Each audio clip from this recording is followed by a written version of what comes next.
Boker Tov. Ça arrive le jour de l'Akba Omer. Rabbi Shimon Bar Yochai. Tous les années, on fête l'Akba Omer avec une grande parade. Cette année, l'Akba Omer, ça sera différent. Peut-être d'une façon beaucoup plus grande. Comme on voit en Israël, tous les Israéliens vont fêter l'Akba Omer par Zoom, par tous les réseaux sociaux. Et ça sera d'une façon que des millions et des millions de personnes vont fêter l'Akba Omer spécialement cette année parce que tout le monde est à la maison.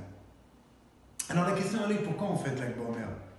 Tout le monde sait, l'Akba Omer, on chante Rabbi Shimon Bar Yochai. Rabbi Shimon Bar Yochai, c'est la fête de Rabbi Shimon, la fête de Rashbi. La question est, qu'est-ce qui s'est passé l'Akba Omer? Alors tout le monde sait, l'Akba Omer, Rabbi Shimon Bar Yochai est décédé, le Yortzai de Rabbi Shimon Bar Yochai. Alors la question est, le jour du décès d'une personne, c'est un jour très très triste. Si demain je rentre dans un cimetière et je commence à ramener la musique et je fais une grande fiesta dans le cimetière, tout le monde va me dire, écoute, qu'est-ce que tu fais ici? Sors d'ici. T'as rien à faire ici.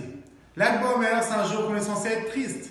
Et on voit que exactement le contraire. L'Akba Omer, c'est un jour qu'on est super joyeux, qu'on fait la fête et qu'on ramène des instruments, que les plus grands chanteurs. Et en Israël, on voit que les stars des enfants, ils sortent de partout pour amener la joie chez les enfants. Alors, pourquoi on fête le jour de l'Akba Omer? Alors en vérité, il faut savoir que l'Akba Omer, c'est aussi le jour que les Talmidei Rabbi Akiva mettent la mode. Paskulamot. C'est écrit dans la Gemara Yevamot, comme quoi les élèves de Rabbi Akiva, pendant 33 jours, ils mouraient. Chaque jour, il faut s'imaginer que chaque jour, il y avait 700 lévayot, à peu près 750 enterrements, chaque jour.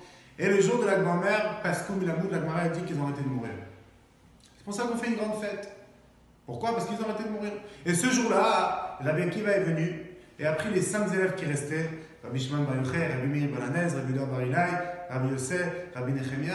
Et avec eux, il s'est marqué comme quoi il a fait revivre toute la Torah. Parce que c'est marqué Vaya Olam Shomem. Le monde était complètement déserté de Torah. Et qu'est-ce qui s'est passé le jour de l'Akba Omer? Il est venu, il a repris ses 5 élèves, il a refait revivre la Torah. Alors la question est... Pour ça, je comprends qu'on fête l'Akba Omer. Mais la deuxième raison qu'on a dit au début, parce que Rabbi Shimon Bar Yochai est décédé ce jour-là, on aurait dû être triste. Et pourquoi on fait une fête? Alors la réponse est la suivante. On sait très bien que chaque jour, quand on fait la sphira, on dit Hayom Yom, par exemple, chez nous, La Omer. On ne dit pas Ba Omer, on dit La Omer. Les Sfaradim ils disent La Omer, et Ashkenazim, selon le Rameau, Rabbi Moshe Isserlich, c'était un des grands poskim des Ashkenazim. Lui, il dit qu'il faut dire Hayom Yom Sheni, par exemple, Ba Omer. Hayom Yom, Lamed Gimel, Ba Omer, mais pas La Omer. Alors la question est, pourquoi quand on arrive à l'Akba Omer, tout le monde dit Ba Omer, on ne dit pas La Omer avec un Lamed?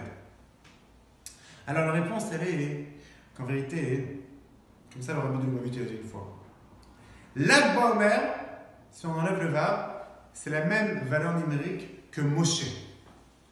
En vérité, Rabbi Shimon Bar Yochai et Moshe, ils avaient un point commun. Les deux, ils ont ouvert le ciel. Moshe Rabbeinu, il a ouvert le ciel quand il est monté 3 fois pendant 40 jours, c'est marqué Lechem lo achal, le Maïm Meshata, il n'a pas bu, il n'a pas mangé pendant 40 jours pour recevoir la Torah. 3 fois. Et quand il est redescendu, il a ouvert le ciel pour amener la Torah ici-bas. Ça, c'est d'un côté, c'est Moshe Rabbeinu. Et la deuxième fois qu'on a ouvert le ciel dans l'histoire, c'était Rabbi Shimon Bar Yochai. Rabbi Shimon Bar Yochai, il a dévoilé aussi les profondeurs de la Torah. En d'autres mots, Moshe, il a dévoilé le niveau dévoilé de la Torah, niglé de la Torah, et Rabbi Shimon Bar Yochai, il a dévoilé le côté caché de la Torah. Alors, d'un certain point, Rabbi Shimon Bar Yochai, c'est encore beaucoup plus vieux que Moshe Rabbeinu. Parce que Moshe Rabbeinu, il a juste dit comme quoi, Bereshit bara Elokim et Hashemayim et Haaretz, il a juste ramené la Torah. Il a dit comme quoi, avant Matan Torah, c'est marqué Hashemayim, Hashemayim, Hashem, Haaretz, et Talmidei Adam. La Torah, elle était dans les cieux, et après, c'est marqué comme quoi, ici-bas, on faisait les mitzvot, mais il n'y avait aucune connexion. Par exemple, je mettais les téfilines, après on pouvait les jeter à la poubelle. Parce que le matériel, il n'avait aucune kedusha. Par contre, ça c'est Moshe Rabbeinu. Moshe Rabbeinu l'a ramené, si on peut dire, il a connecté Dieu en bas.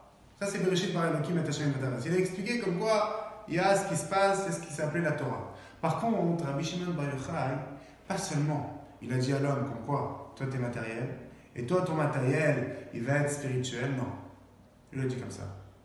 Moi, je vais t'expliquer pourquoi Dieu l'a créé un monde. Pas seulement qu'est-ce qui est permis, qu'est-ce qui est interdit, qu'est-ce qu'on a le droit de manger, qu'est-ce qu'on n'a pas le droit de manger comme Moshe Rabbeinu. Il a dit non, pourquoi on n'a pas le droit de manger? Pourquoi on a le droit de manger? Pourquoi Dieu a créé un monde? Pourquoi Dieu a créé le monde en 6 jours, le 7e jour, il s'est reposé?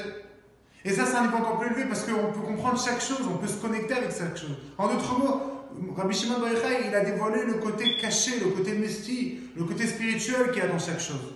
Et c'est pour ça qu'on fête le jour de la Istalkut de Rabbi Shimon Bar Yochai. Le jour de la Elula. Le Elula, c'est le mariage. Parce que le jour qu'un tzaddik, il meurt, le jour qu'un tzaddik, il part du monde, en vérité, toutes les bonnes choses qu'il a faites durant sa vie, il se révèlent ce jour-là. Et c'est pour ça qu'on fait une grande fête. C'est pour ça que tous les années, l'endroit où il y a le plus de personnes qui se réunissent, c'est à Méron. Alors qu'on espère que cette année, on va tous monter à Yerushalayim. Et tous les millions de personnes qui étaient censées partir à Méron, on va tous monter avec Rabbi Shimon Bar Yochai à Yerushalayim.